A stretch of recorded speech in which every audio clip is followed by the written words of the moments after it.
সুযোগ্য সন্তান নয়াজ ইসলাম তিনি কিন্তু দ্বিতীয়ার্ধের দ্বিতীয় গোল করতে সমর্থ হলেন। ৩০ নম্বর জার্সি পরিহিত খেলোয়াড় উঁচু করে রিফাত কিন্তু দিয়েছিলেন দারুণ ভাবে শট, ওদিকে হেড করলেন এবং আরেকটি গোলের সম্ভাবনা কিন্তু সৃষ্টি হলো বটে, কিন্তু ব্যর্থতার পরিচয় বহন করলেন জুনিয়র একাদশের একজন খেলোয়াড়। উঁচু করে শট মেরেন বিপক্ষ সিনিয়র দলের গোলকিপার ২৪ নম্বর থেকে ২৮ নম্বর জার্সি পরিহিত জুনিয়র একাদশের আবারও কিন্তু আক্রমণ, কিন্তু না, বল চলে যায় দক্ষিণ স্পর্শরেখার গোল।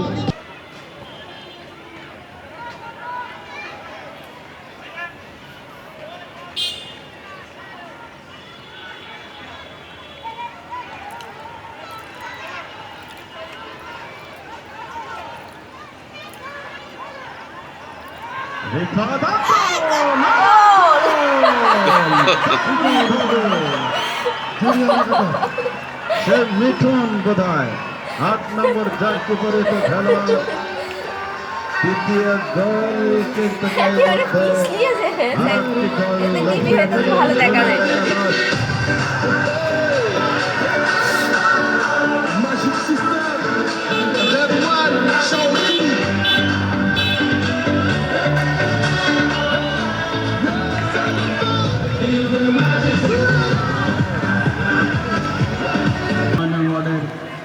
বিপ্লবী সাধারণ সম্পাদক এবং মঞ্চে উপস্থিত রয়েছেন বাংলাদেশ জাতীয়তাবাদী দল ফরিদপুর মহানগর ৯ নং ওয়ার্ডের সংগ্রামী সভাপতি বিল্টু, উপস্থিত রয়েছেন ফারুক ভাই।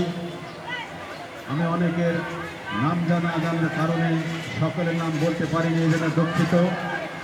আবারও সেই আক্রমণ দেখা যায়, আক্রমণ সৃষ্টি করলেন বটে, কিন্তু গোলকিপার প্রস্তুত ছিলেন মাসুদ রানা। দারুণ মাসুদ রানা এবং আরেকজন রক্ষণ ভাগের খেলোয়াড়, তারা কিন্তু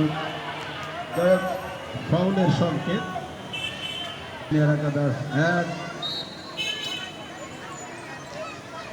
জুনিয়র একাদশের রিফাত দারুণ ভাবে কিক নিলেন বটে, গোলকিপার এবং ২৪ নম্বর জার্সি পরিহিত খেলোয়াড় তারা কিন্তু শেষ পর্যন্ত গোলকিপার বলকে পাঠিয়ে দিলেন মাঠের বাইরে। নয়াজ ইসলাম দারুণ খেলছেন, নয়াজের কথা না বললে নয়, তিনি কিন্তু তার উইলোতে দুটি গোল কিন্তু তিনি লুফিনে সক্ষম হয়েছেন। স্টুপার ব্যাক করলেন ওদিকে বিপক্ষ দলের খেলোয়াড় সোহাগ।